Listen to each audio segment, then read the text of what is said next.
Számos olyan fegyverről szólnak történetek, mondák, legendák, kisebb anekdoták, amik egy-egy híresebb történelmi személyhez kapcsolódnak. Vajon mindegyik létezett?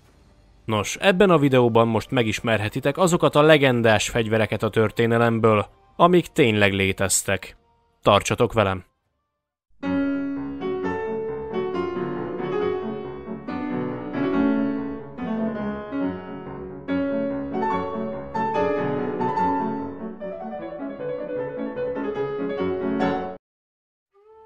A kőbe szúrt kard. Galgano Guidotti, vagyis Szent Galgano életéről számos történet, legenda maradt fenn. Egy éjszaka álmában megjelent neki Mihály arkangyal, hogy megmutassa neki az utat Istenhez. Galgano lovag megilletődött a dolgon, de követte az arkangyalt a Monte Siepi menti keskeny úton. Egy kör alakú templomnál álltak meg, odakint pedig maga a 12 apostol jelent meg előtte, akik üdvözölték a lovagot és útba igazították őt, hogy merre haladjon tovább. Több napnyi utazást követően Szent Galgano kezdte feladni és kételkedett az álma hitelességében, ám az egyik pillanatban leesett a lováról. Ám ahogy felpróbált kelni a földről, úgy érezte, mintha láthatatlan kezek kapták volna el, és lábra segítették volna. Mellette földön túli, üdvözítő hangokat hallott.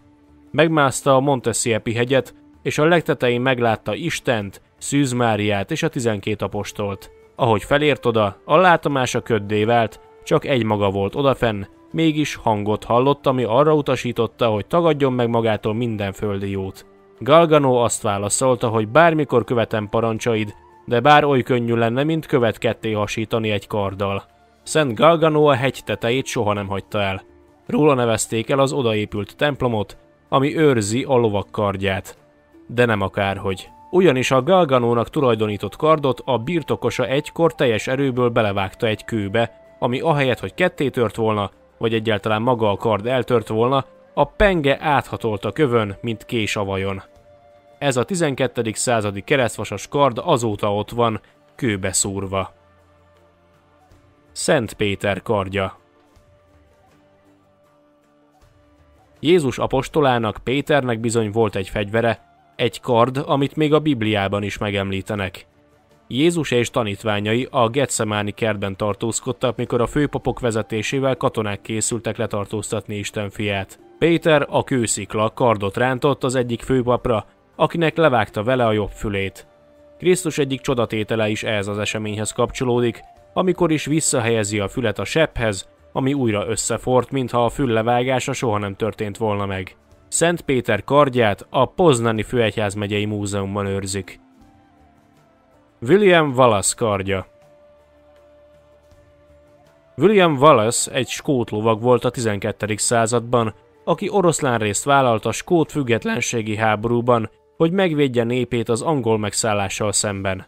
Azt beszélik, hogy a mai napig megtekinthető kardot Wallace 1297-ben a Stirlingi csatában és 1298-ban a Falkirki ütközetben használta. Honjo Masamune. A Honjo Masamune egy japán folklórból ismert kard, ami a valóságban is létezik. Az Edo korszakban ezt a fegyvert a shogunok adták tovább egymásnak, amikor a hatalmat átadták a másiknak. A fegyvert Goro Miyunodo Masamune készítette. A kard nevének előtagját Honjo Shigenagáról kapta, egy híres hadvezérről, egy japán tábornokról, aki több csatában is használta. A fegyverhez mitikus képességeket tulajdonítottak, bár sokkal inkább a Tokugawa shogunátus után egyfajta presztízs kérdés volt a gazdagabb japán arisztokraták számára, hogy annak birtoklásával is kifejezhessék gazdagságukat. Tizona. Tizona nem más, mint Rodrigo Díaz de Vivar kasztíliai lovakkardja volt, akit a róla írt kasztíliai elbeszélő költeményben csak El Cidnek neveztek, ami azt jelenti, hogy az úr. Rodrigónak eredetileg 2 kardja volt, az első név szerint ismert kardját Koladának hívták. Mindkét fegyvernek azt az erőt tulajdonították, miszerint a kard ereje a viselőjétől függ. A tizonát eredetileg tizon alakban jegyezték le először, tizonának csak 14. századi feldolgozásokban nevezték el. A kardot El Cid az almoravidák vezérétől, a valenciai Yusuf királytól nyerte el. A költemény szerint a T-zóna megfélemlíti viselője méltatlan ellenfeleit, ugyanakkor a fegyver első történelmi feljegyzésére a 15. században kerül sor, vagyis évszázadokkal azután, hogy El Cid örök álomba merült. A kasztíliai legenda mindkét fegyvere létezik, és a mai napig megtekinthető. Kossuth Lajos forgópisztolya. Kossuth Lajosról érdemes tudni, hogy az 1848-49-es szabadságharc bukását követően emigrációban élt, külföldön próbált segítséget kérni annak érdekében, hogy kirobbantson egy második szabadságharcot, kivívja a magyarok függetlenségét. Kossuth 1851 és 52 között amerikai körutazáson vett részt, hogy támogatókat találjon magának és az ő ügyének. A mérhetetlen nagy pompa és üdvözlés közepette számos kortárs politikussal, híres személlyel találkozott és találkozhatott. Az egyik legelképzelhetetlenebb mégis megtörtént. Kossuth Lajos találkozott a forgótáras pisztoly feltalálójával, Samuel Colttal, aki ajándékba adott neki egy általa készített forgópisztolyt, ami egy 38-as kaliberű elöltöltős 1851 Model Navy Colt volt. Így ő az első ismert magyar ember a történelemben, akiről tudjuk, hogy először foghatott a kezében revolvert. Mohamed 9 kardja. Mohamed, az iszlám vallás alapítója nem csupán nagy kereskedő hírében állt, hanem a középkori arab törzsek életvitelének megfelelően komoly fegyverviselő is volt. A tudomány jelen álláspontja szerint 9 kardjáról tudunk, mind a 9-nek saját neve van, abból az egyik az Aladb, amit az egyiptomi Kairóban őriznek, a másik az Al-Matmur, amit Isztambulban lehet megnézni. Norimitsu Odachi. Az odachiként is ismertté vált fegyver a 15. századi Japánban vált ismertté. Számos irodalmi mű számolt be arról, hogy az odachi, vagyis az óriás kard nevű fegyver nem más, mint egy óriás által használt kard.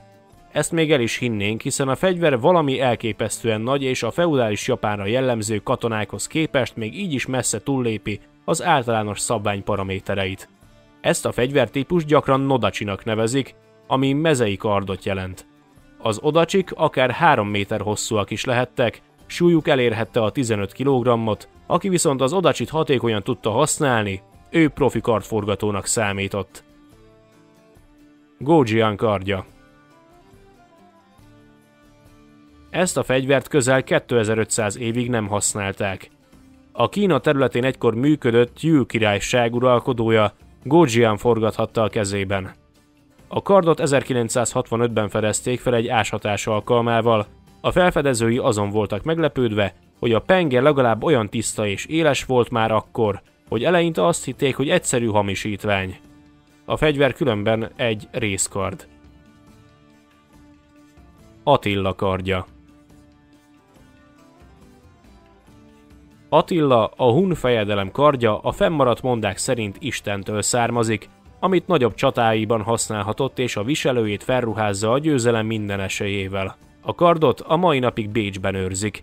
Egy vele a baj, hogy amit a mai napig Attila kardjának neveznek, valójában fél emberöltővel a halála után készíthették el. Ennek ellenére komoly státuszszimbólum volt annak birtoklása vagy viselése. Durendal. A Durendal a történelem valaha ismert egyik legerősebb kardja volt, amit egy frank gróf, Roland lovag Bretagne kormányzója viselt. A róla szóló frank irodalmi alkotások mindegyike arról számolt be, hogy habár egy darabig Nagy Károly birtokába, később a szaracénok kezére került a fegyver, a leghosszabb ideig gazdája Roland volt.